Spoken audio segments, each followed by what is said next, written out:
Welcome to Legion Builds, where I help bring fictional characters into Dungeons & Dragons. This video and all my content is brought to you by my Patreon supporters, and it's dedicated to everyone who subscribes to my channel. I wouldn't do any of this without you guys. Thank you. Today we're bringing in the Plague from Dead by Daylight. If you don't know who the Plague is or what she does, her whole motif is just one scene from the horror movie Exorcist. That's right, weaponized vomit. When I started the series, I didn't think I'd ever end up here. Born in the ancient kingdom of Babylon, Idris rose through the ranks of the priests of the old gods, becoming one of the most devout and beloved in the whole city. Then the plague came. Idris was infected and eventually was broken by the entity before being brought into the realm as the plague. This will all be incredibly simple because, as I said, you're all about one thing. Still can't believe I'm actually doing this. Thank you, Behavior, and the Patreon supporters who voted for her. For today's build, we'll be using the Player's Handbook, Van Richten's Guide to Ravenloft, and Xanathar's Guide to Everything.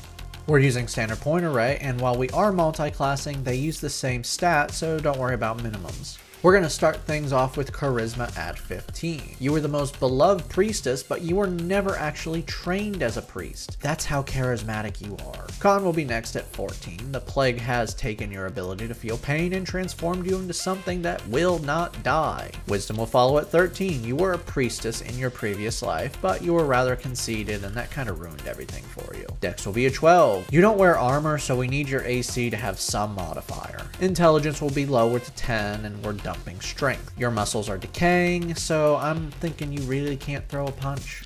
Like others chosen by the entity, you have been transformed by it. You were human, but now are the living embodiment of the plague. Reborn, found in Van Richten's, fits damn well with you. Add +2 to con and +1 to charisma. Ancestral Legacy grants 2 skills of your choice. Take religion and history. Deathless Nature grants you numerous abilities that make you harder to kill. You have advantage on saving throws against being poisoned and diseased. You have resistance to poison damage. You have advantage on death saving throws. You also don't eat, sleep, drink, or breathe. Your long rests are now 4 hours long, where you must remain conscious the whole time. Knowledge of a past life improves your ability checks. When you make a skill check, you can add a d6 to the roll. You can do this a number of times equal to your proficiency bonus per long rest. For background, take the skills Perception and Persuasion. Like others in the game, you have made a pact with the entity, though you thought it was your god. Horrible insight check there. Level 1 Warlocks start off with 2 skills. Take what you want, you already have all you need. Otherworldly Patron is the source of your power. The entity is a being of darkness and death, so we're going with Hexblade, found in Xanathar's. Hexblade's curse lets you curse a target within 30 feet of you for 1 minute with a bonus action. While cursed, the target takes bonus damage from your attacks equal to your proficiency bonus. You crit them on 19 or 20, and when they die, you regain hit points equal to your Warlock level plus Charisma modifier. You can use this feature once per short or long rest. Hex Warrior gives you proficiency in martial weapons and medium armor, and lets you bond with a weapon that lacks the two-handed property after a long rest. Once bonded, you can use your charisma modifier instead of strength or dex for weapon attacks and damage, which is good because both those stats are not good, and if you want your sensor to smack people with, we need to use the good stat. You also have Pact Magic. This is like the spell casting feature, but instead of a lot of spell slots, you just have them empowered. You start off with 2 cantrips and 2 spells. For those spells, Poison Spray sprays poison, at a creature within 10 feet. Should the target fail a con save, they take 1d12 poison damage. And right out the gate, Weaponized Vomit. I should stop here. I want to stop here. No. Hope you guys appreciate this. Toll the Dead targets 1 creature within 60 feet of you and forces a wisdom save. Should they fail, they take 1d8 necrotic damage or 1d12 necrotic damage if they are below their maximum HP. Shield adds +5 to your AC as a reaction. Cause Fear targets 1 creature within 60 feet and forces a wisdom save. Should they fail, they are now frightened of you for 1 minute while you maintain this spell. The frightened target can retake the save at the end of each of its turn. Okay, Warlock unfortunately is not going to give us the more horrifying spell, so it's time to jump classes.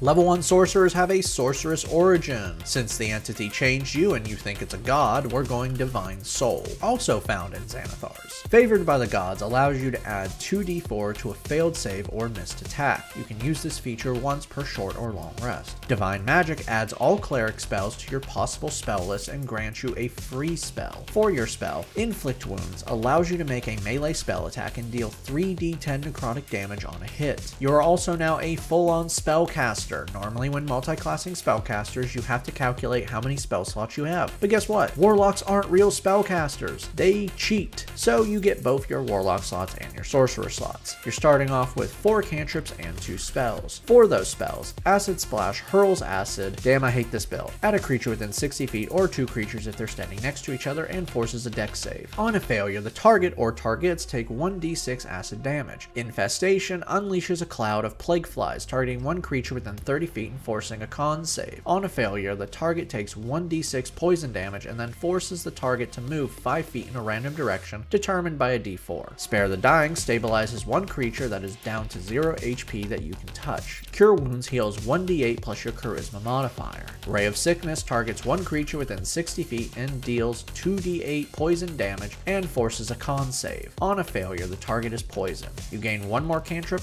Have fun. Level 2 Warlocks receive Eldritch Invocations. These are gifts from your patron that grant you special abilities. You get 2 at this level, but we only need 1, so we're going to hold off on it. If you want, take another invocation and then trade it out at 3rd level, because there is an invocation we really need but can't get it till 3rd level. For your invocation, Armor of Shadows lets you cast Mage Armor without components or a spell slot. This makes your AC 13 plus Dex when not wearing armor. For your new spell, Hex is another way to curse a target. Targeting a creature within 90 feet, you can curse them, and now when you damage them, they receive 1d6 extra damage. You can also choose one skill they have, and they will now have disadvantage on that skill while you maintain the spell for 1 hour. If they die before the spell ends, you can use your bonus action to move the curse to a new target. Now Hex and Hexblade's curse can be stacked, but both are bonus action, so you can't place them at the same time.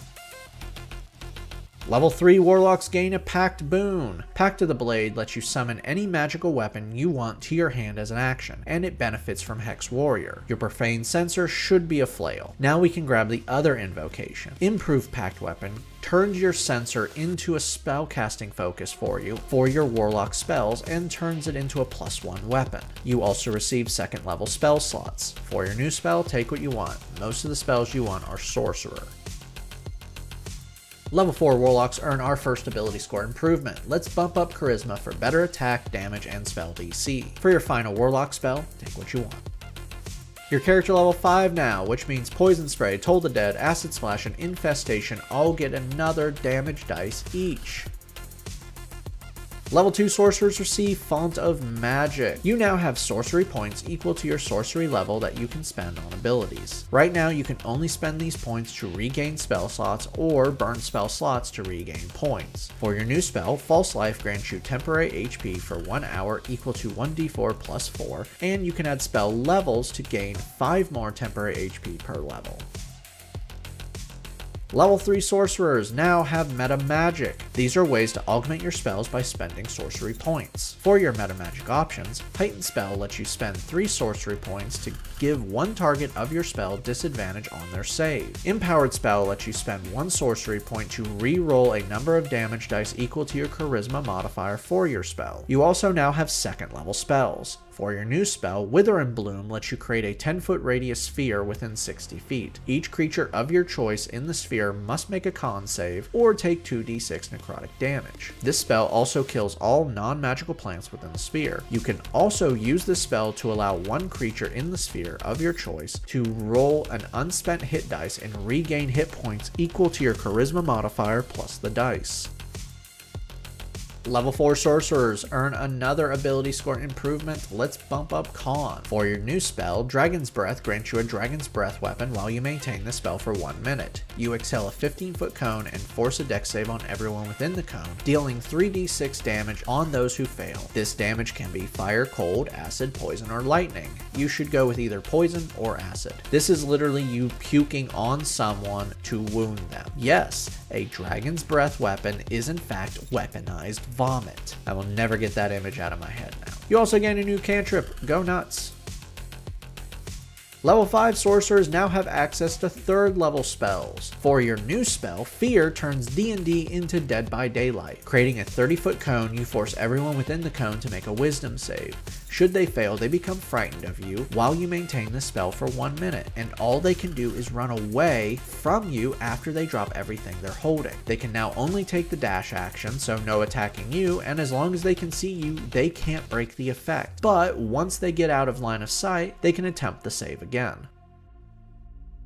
Level 6 Divine Soul Sorcerers gain Empowered Healing. Now when you or someone else is affected by a spell that restores health, you can spend 1 sorcery point to reroll any number of those dice once. You can use this ability once per turn. For your new spell, Stinking Cloud creates a 20-foot radius sphere within 90 feet of you. Everyone who starts their turn within the sphere must make a con save or become so sick they use their action to vomit. If a creature doesn't breathe, then the spell doesn't affect them. You maintain the spell for 1 minute or until a wind disperses the cloud.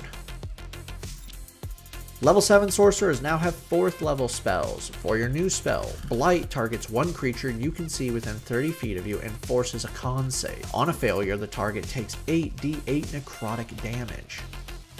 Your character level 11 now. This means Poison Spray, Toll the Dead, Acid Splash, and Infestation all get 3 damage dice each.